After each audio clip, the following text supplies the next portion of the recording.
Well, hello and good day to you all. My name is Dimitri Frederick, and you're watching Voices for the Voiceless, a Frederick Media production and a subsidiary of Frederick Capital. Today is October the 4th, 2012, and today's show is entitled QE3 My Ass. For lack of a better word, that's something outrageous, maybe unprofessional to say, but I apologize for those who are watching. But it is to show you how ridiculous the idea of a QE3, and not only is just QE3, but Bernanke has stated that this is a QE3 till infinity. It simply reminds me of like Buzz Lightyear from Toy Story, where his famous line was to pretend like he's a superhero and just point to the sky and fly away and say, until infinity and beyond, because that's what Bernanke has stated this QE3 is about. It will continue on until he decides, more or less so, and probably 2014 as he states, and I'll talk about 2014 in a few minutes. But QE3, poses a lot of issues and a lot of concerns, and namely, what about our fiscal cliff issue that has been lagging for the last 2 years? And also, it's an issue that I talked about, not directly as a fiscal cliff issue, but of all the other issues that's pertinent to our economic financial situation that is heading us down that fiscal cliff that will cause us a financial burden to not just our next generation, but several generations down the line. And that's how serious QE3 is when you hear Bernanke is announcing that it will be QE3 until whenever. And when you look at the stock market, has it done anything for it? Because the stock market hasn't really bounced. If anything, the market has gone down.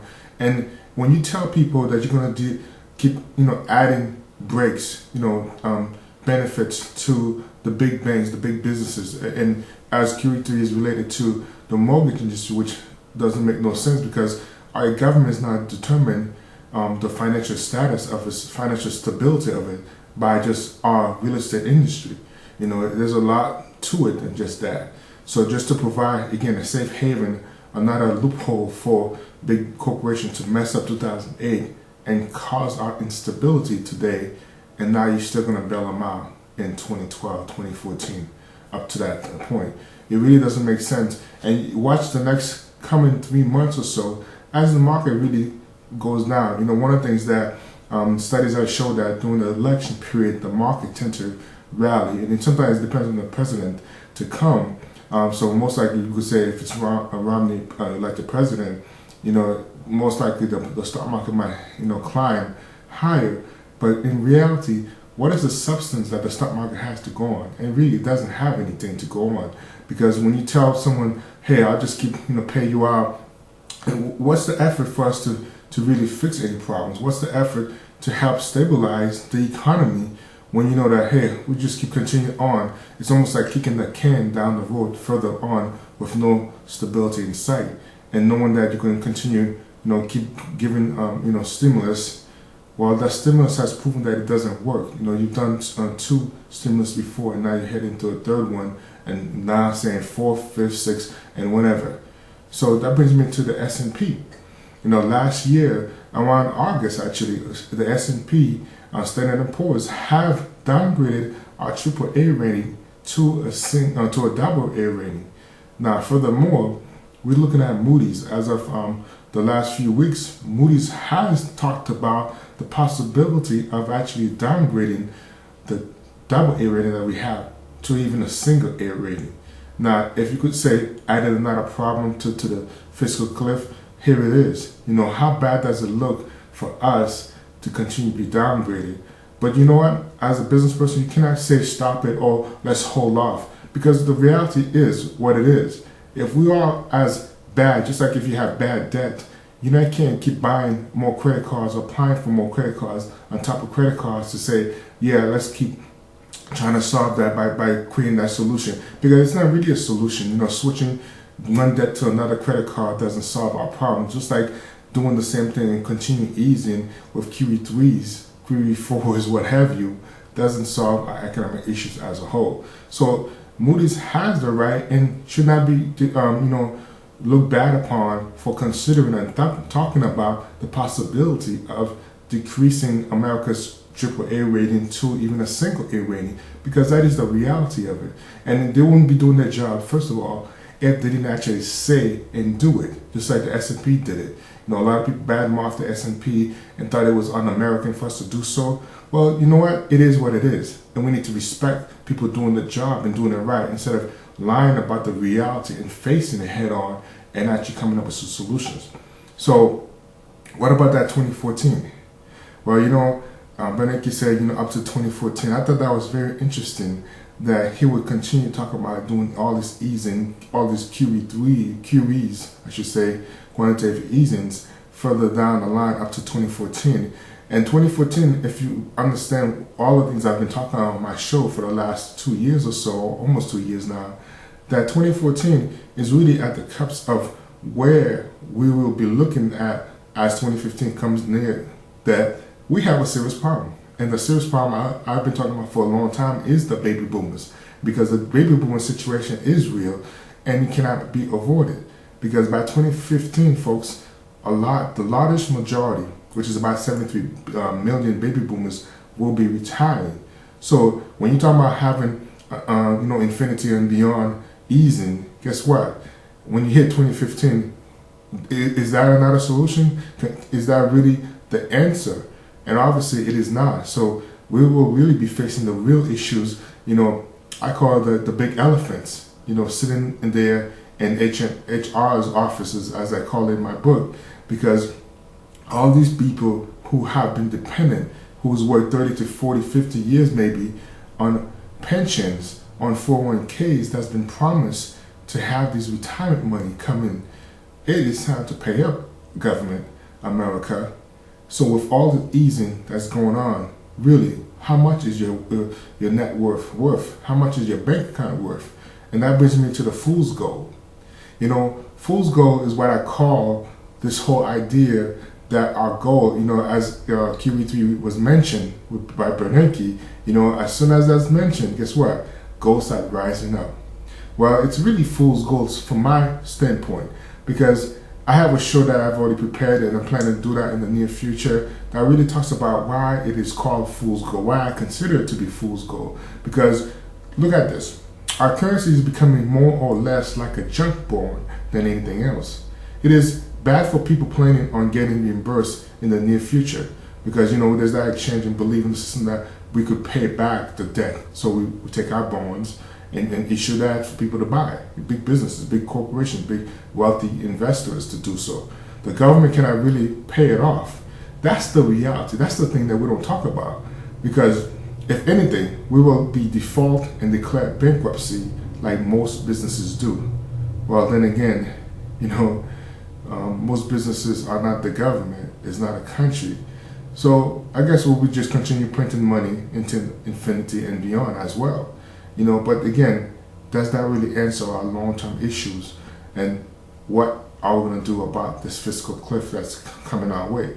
So all in all, this is all part of the fake out period that I have laid out in my upcoming book that I'm working on. It's called Why Entrepreneurship. If anything, speaking of entrepreneurship, this gives me a reason for us as entrepreneurs to actually have a toast for right now. So let's take a break, because we really understand what this is all about. We really understand as entrepreneurs why we are entrepreneurs. Because let's face it, these issues are not going to be resolved. These are long-term issues that will go on for generations to come. But for those of us who are entrepreneurs, we understand, we already know the situation at hand. So here's to us for taking a chance and taking a risk for your life, for your financial future, for your legacy of your family, to become an entrepreneur, to become a business owner, and believe in having multiple streams of income to yourselves. Wait a minute, as I drank, then again I realized, we could pretend this may be Dom Perignon, but then again, with the rate of inflation, we really can't afford it to actually drink a Dom Perignon, because the money, the bank accounts, all that we have is really worthless, really, for those especially who are savers. So I really can't afford to drink this when you think about it, because you have to be really filthy rich these days with the rate of printing money, with the cost of inflating that money, the US dollar that is, for us to really be considering spending money freely, because even the rich cannot afford it. So unless you plan to build your business to be multiple streams of income, to be diverse, and to be wealthy, and that's what we need to be working on for those of us who are entrepreneurs, then we should hold off on drinking this Dom Perignon that we have on our hands in our stock of you could say alcohol beverages and so on. And so this brings me to the conclusion of today's show. The Fed easing is like adult parents who cannot stop intervening in their adult children's lives. They are nosy, they pry, but never can let go. In our example, the child is America and its inability to manage its own money. If you ever have read this book called The Millionaire Next Door, it's by Dr. Danko and Dr. Stanley. They talk about, you would have heard of the words economic outpatient care.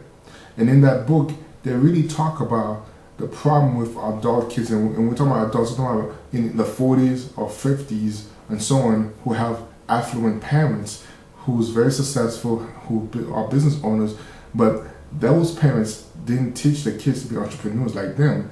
They taught them to be dependent and just, enjoy your life, or sometimes it's if you're a woman, or in that case, think about old philosophies of these affluent families.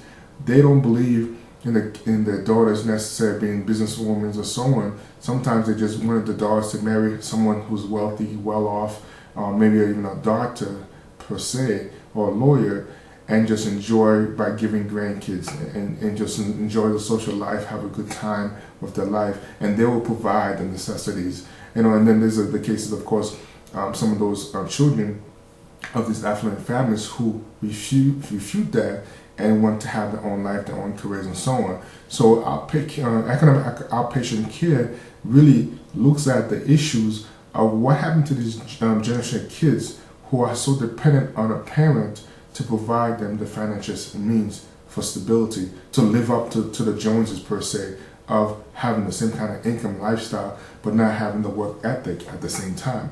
And that's really what we're doing with QE3. We're creating a generation of people, and not necessarily people, but businesses, corporations, that really are not taking responsibility for their action, but more or less taking on the fact that, hey, listen, let's just keep doing our thing, let's keep spending money, let's keep increasing our debts, and never intending to pay down these debts. It's one thing to say that, debt is good. There's that good debt, if you understand it, as business owners, and there's bad debt. But, have we taken it to the extreme, where we just sitting there printing money, doing as we please, but never have the intention to pay those debts down? This brings me to the second point of today's conclusion. History has a way of repeating itself. What I mean by that is that the idea that we will outprint ourselves out of our economic blunder is to be seen. We all have heard this law of physics. For every action, there is an opposite reaction. And the reaction we face is a repeat of 9/11. But before I explain myself, I want you to recall why 9/11 happened in the first place. Foreign countries hated us. If anything, they resented us for our economic prowess.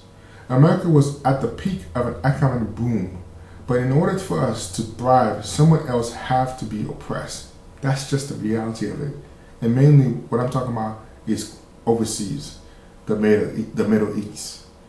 This is where that physics philosophy comes into play and history starts repeating itself.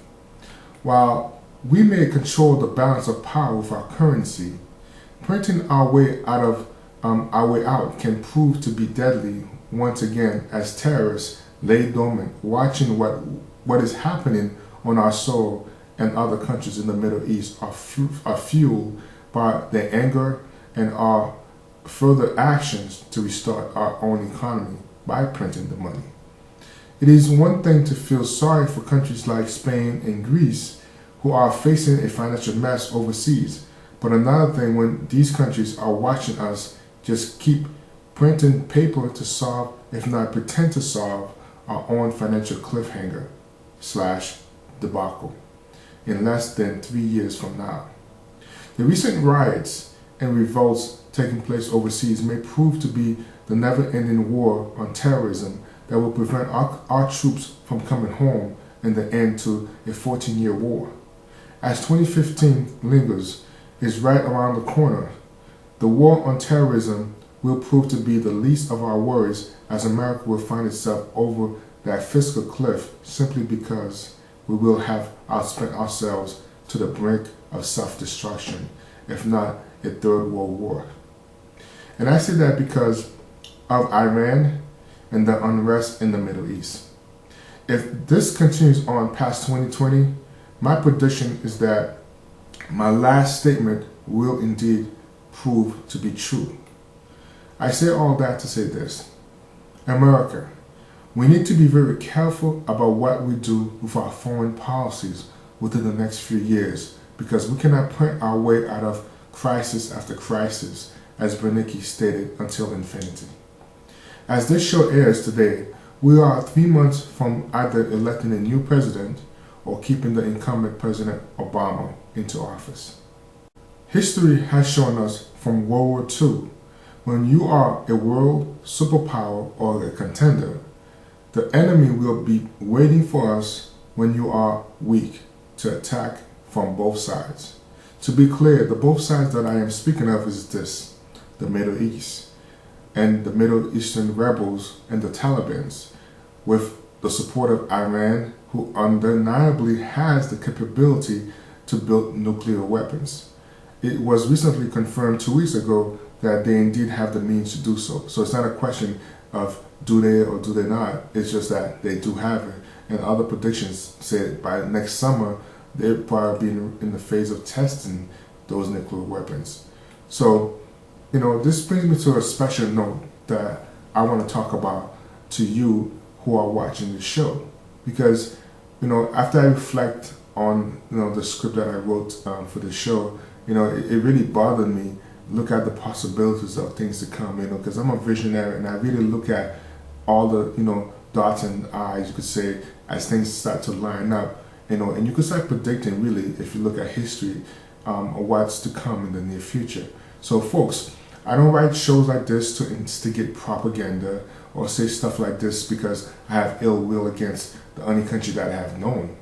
I tell you this because of what history has shown us before. I tell you these things because of what I can predict will happen next to our track record moving forward. I also tell you these things because I believe that there is still time to change the course of our direction through entrepreneurship.